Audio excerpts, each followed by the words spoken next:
Hey, everybody, and welcome to our next in our series of leadership lessons. I'm Jason Azar, the co-founder and CEO of Comparably, and so incredibly happy to have with us the chairman and CEO of Foot Locker, Dick Johnson. How you doing, Dick? I'm great today, Jason. How about you? You have a good Thanksgiving? We had a wonderful Thanksgiving, and I got to tell you, I've been so excited to have this conversation with you. As I told you, my childhood memories are all of being in Foot Lockers, trying to go to Foot Lockers, trying to save up to buy those pair of kicks that were important. It's a big part of our family. And I know a brand that's so meaningful to so many millions of people all over the world. And so this is a series for those of you that are joining us for the first time where we have incredible CEOs like Dick here to talk about their leadership lessons, their if I knew then lessons. I'm a serial entrepreneur. I've started and sold a couple different companies. I'm based here in Los Angeles and today run Comparably, which is a platform for both employee reviews to host this series with entrepreneur.com now for the last 2 years, where we have these incredible conversations with amazing leaders like Dick and learn their wisdom and insights of how they've built an incredible business and the kinds of things that they've most learned and got value from along the way. And so, Dick, obviously everybody listening today is going to know Foot Locker as a customer of yours, has a beloved feeling towards the brand. But how do you talk about Foot Locker today to describe your business? Well, I think about our business as being one that's got a true purpose of inspiring and empowering youth culture. And, as we sort of created that purpose statement in our minds, it's really been true since 1974 when we opened the first Foot Locker store in Puente Hills, California. And, sneakers sort of have always been that vehicle for youth, right? They've been a statement, sometimes it's sport.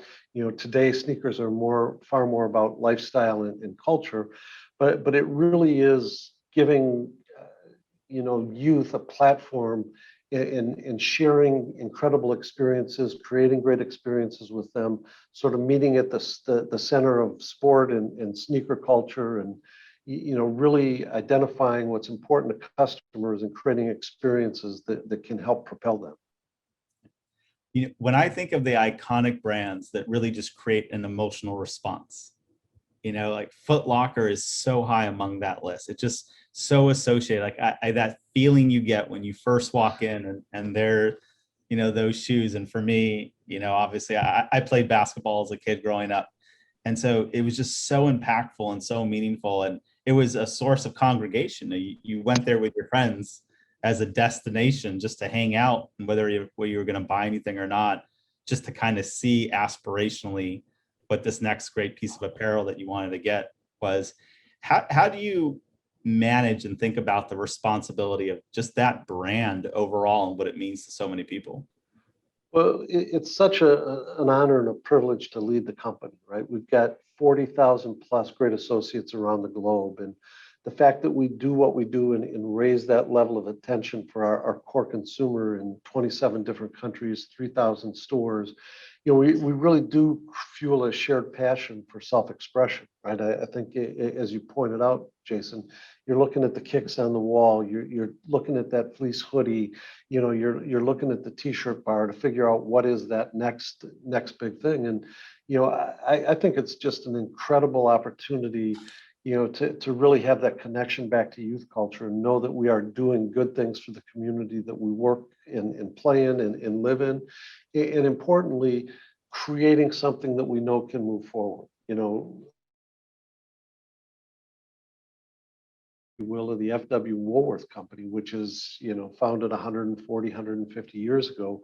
As I said earlier, Foot Locker was created in 1974, and we have shared this passion with our consumers over those decades. It's hard to believe that we're approaching 50 years old as a brand, but we continue to reinvent and recreate ourselves as each generation looks at things a little bit differently. Today, we know that our consumer connects with us 99% of the time. They start their journey with us with a digital device in their hand. They still want to come in the store because they still love that passion and that energy when they come into the store and they see the stripers or they see the team in blue at Champ Sports. but they do their investigation online. We want the social connectivity to be there, and the responsibility that goes with all of that, is really, pretty incredible. And I feel humbled to be able to lead such an incredible team that we've got that just continue to fuel that shared passion for our consumers. Yeah. I'd love to dive into how you are thinking and feeling about running such a large scale retail organization right now. We're a software company. We had all of our team in Los Angeles in an office. And then COVID hit, and now we're a fully distributed organization where people all over the world work remotely out of their homes. And we were able to do that as a software company. Retail businesses don't have that advantage. And you talked about these amazing principles right before we got started of agility, empathy, and flexibility. What's it been like for you, running a company that is going through so much change because of what the world's becoming in a post-COVID world? Well, it's a great question and a topic that we talk a lot about. If I rewind to March 13th, I left New York City. I left my office in New York City. And I had asked my assistant, Marilyn, to pack me up the files that I'd need for a couple of weeks because I thought we'd be out for a couple of weeks. By March 15th, I was on the phone with my board suggesting, recommending, telling them that we needed to close all 3,000 stores. 85% of our business came through those physical stores at the time. Only 15% was done, with a click and buy online. So that forces you to think about things differently. Think about, how you do work differently. We made the decision at that moment to go ahead and pay our store employees. Even though the stores were going to be closed, we were going to pay our employees for as long as we could. Right? We went into a cash preservation mode because you just didn't know what tomorrow was. Once we really got into it, it was a little bit of Armageddon, right? You didn't know what tomorrow would bring. And, we knew that we could transact business. We've been selling things digitally and on the internet for, decades now. So we knew we could do that, but how do you connect with the consumer and what sort of mindset would the consumer have? So we very quickly learned, number one, we had to take care of our employees. Number two, we had to reach out to our customers and make that connection with our customers on the social channels and digital networks that we've got. And we had to figure out how to stay engaged with them.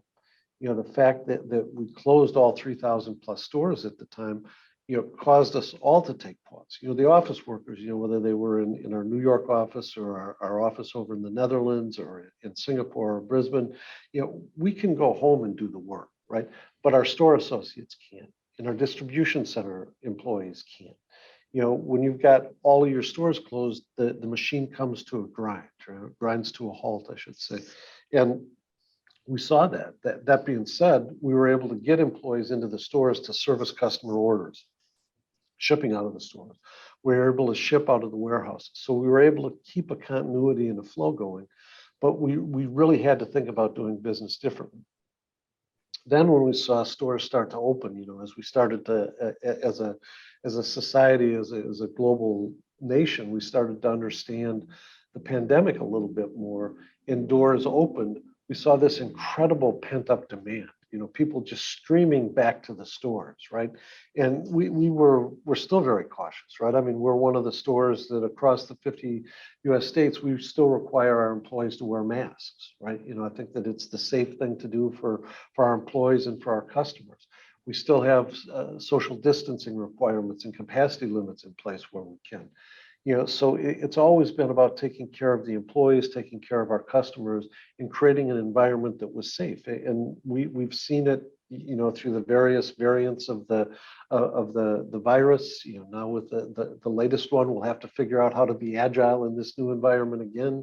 We've already seen some countries close their borders to travel. What will that impact be? So again, I think that we really did think about how to do the work from home for the office folks, how to write orders, how to create marketing programs, how to do all of those things, how to market digitally, whatever it happened to be. We figured out how to support our employees in store and distribution centers, and we were able to welcome our customers back in a very engaging, safe manner. And we've seen them pay that back in with huge dividends, right? They continue to flow in, traffic numbers continue to improve. And we went from 15% of our business being digital commerce to, when all of the stores are closed, 100% is obviously digital commerce, but we finished 2020 with about 27% of our business being digitally, click and buy, digital commerce. And 2021, excuse me, in the low 20%. So we've seen a step change, but we've seen the customers still want to be the same thing that you just talked about. They want to cross that lease line. So it really has come full circle in that we went to completely digital, back to the stores.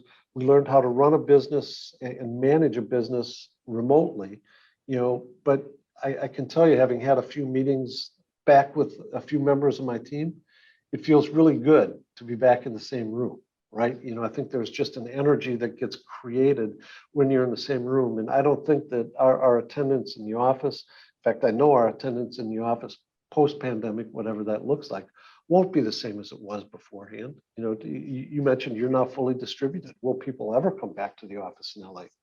It's hard to say. We're still trying to figure out what that future state looks like. And every time we think we've got a possible solution, something else gets thrown into the mix. So, but I think we've all learned. I think leaders have learned that you have to be agile, you have to show that flexibility, and to a great degree, I think the empathy quotient has risen because you realize suddenly that, we joked early on that, that not having a commute into New York City is a great thing, except when your office is now your living room and you've got other family members around, that makes it a little bit tougher, right? So it just has become an interesting world that we lead in, Jason. I used to be on the board of Tilly's.